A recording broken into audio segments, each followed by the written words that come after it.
guys, welcome back to the Gamers Vault, and as you know, I'm James, your host.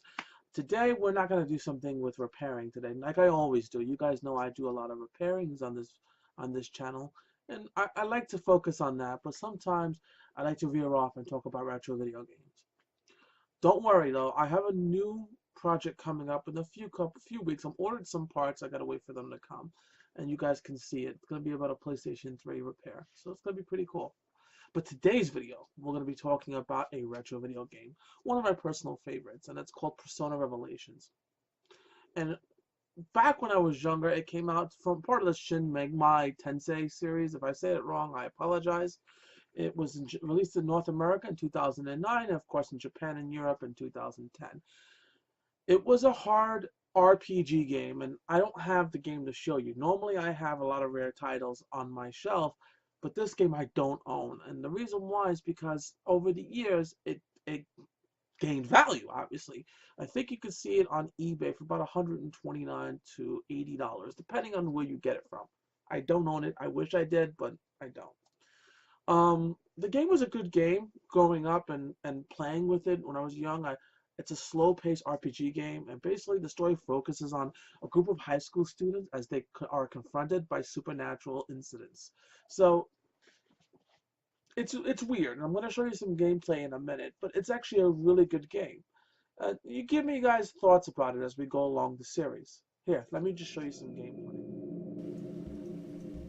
After a brief introduction with Mark, Brad, Ellen, and Yuki, and Alana, your character itself goes in a room, and we're going to go ahead and summon Persona, which is what they're doing now. Persona. It's kind of like how would you summon like Bloody Mary in a mirror.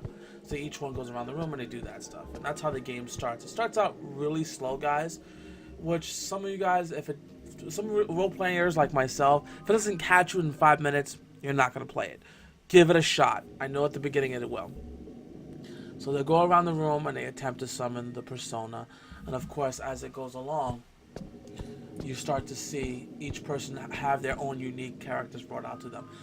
Keep in mind, some of these characters you will meet and you will have on your team. You can switch them out. It takes the Final Fantasy presence, Final Fantasy like 3 to 7. It takes a lot of that. So you can build your character. Each character, of course, is unique to each team. So just give me a second here. I'm just fast forwarding through. As you can see, they thought that it didn't work, and they look behind them, and all of a sudden, boom! A scary, spooky ghost comes up, and they're all shocked. What do you expect when you're trying to summon a ghost? Anyway, let's go ahead and let's see some fighting styles of the game. So I'm gonna go ahead and show you guys some fighting styles. As we begin looking around the game, you start to see that you get random encounters, which is similar to what you would find in Final Fantasy, in the Final Fantasy series. And of course, you can build your characters. As you can see, it's 5 persons per the team. Some of them could be some of their personas, and you'll be able to see that in a moment. Others, they use an axe, a sword, and everything else. So the one thing I like about this mechanic about the game, it's different from other RPGs. Most of the time you fight with a sword and you summon monsters, which is pretty cool, right? Other times you fight with a unique weapon, and I find it funny with these guys because they're the high school kids, and somehow, some way, they were given guns. Nate has a sniper rifle. I think Chris also has AK-47. You know, your character will have a machine gun or sometimes a shotgun, and you can use that against these monsters. The other unique thing you can do in this game is when you get to some random encounters, sometimes you can negotiate with the monsters, and it's kind of funny how you can talk back to them. You can treat them like crap. You can make jokes, comment, and dance. And if you scare them enough or amuse them enough, they give you their persona cards, which entails you to either, when you fight that monster again, the monster will either run away, or you can use it and combine it with other personas and make a stronger persona, as you guys can see here. even when you summon personas, as you guys get, you can see there's something they say little quirks and comments, which I find sometimes kind of funny. Even the fights that you see right now, at this fight we're fighting a teddy bear, a giant teddy bear, because a little girl had a dream that came true, and in this magical world, most dreams can. It's like having the Ghostbusters kind of a deal. So not so bad, at least with the fighting style.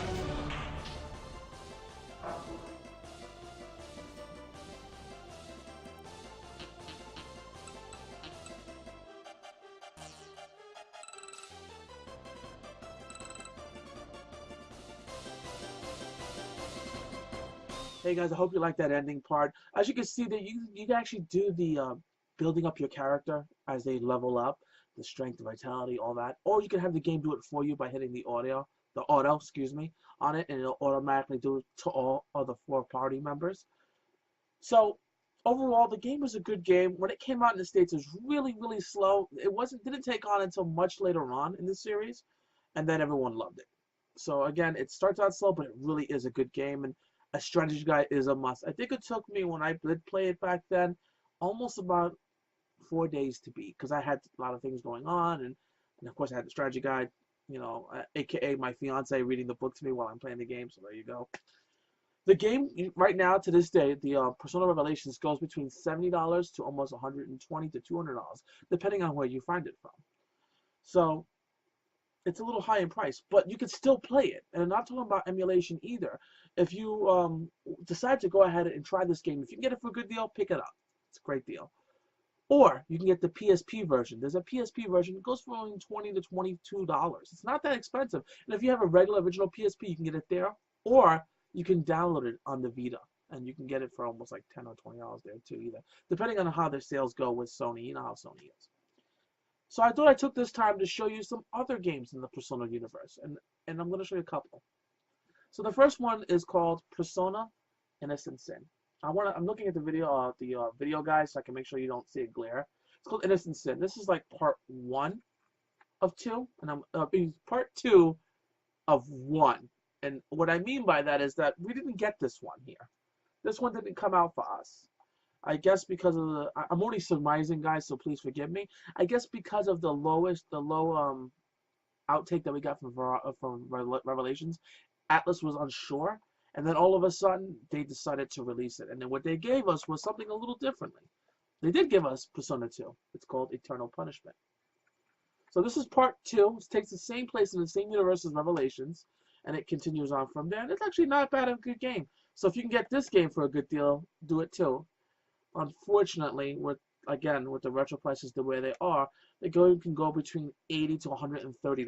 So this game, the original one, $80 to $130. Don't fret. They do have the PSP version, or you can download it as well. The PSP version can go between $40 to $60, but you can download it also from the Sony website if you have a Vita or a PSP. The next one came out for PlayStation 2, right? Because they didn't let that go. Atlas didn't just let that go from there, because they started seeing a build-up of Persona, and of course RPGs. So this one is Persona 3. This is my fiance's. It's a collector's edition, and in it you get the Persona game, Persona 3, and then of course you get the beautiful art book. So you get the art of Persona, and I'll show you guys some artwork that they have in here. There you go, some beautiful artwork of the game, and of course it comes with its own soundtrack. Now this is the collector's edition of Persona 3. You may not get the collector's edition. If you can find it for a good deal, pick it up. Again, it's probably high in price up there. So I was lucky enough that my fiance is still a huge fan of Persona, and I got it at the time that they were selling the game. So I was lucky enough to buy it for her. Alrighty, we'll just go ahead and put this back here. Excuse me. The next one was pretty cool. So they didn't leave it that way. So they came out with Persona 4. Persona 4 may look a little familiar to you guys. It looks like this. And this one's sealed. And I'm going to tell you in a minute why it's sealed. Again, it's still pretty cool. The Persona 3 takes place in high school, and they did not front. It's still high school students, even in Persona 4. The reason why this is still sealed and we don't really need to play it is because Atlas redid it for the Vita. And it's called Persona 4 Golden Edition. There you go. There's not much difference in them both, to be honest with you.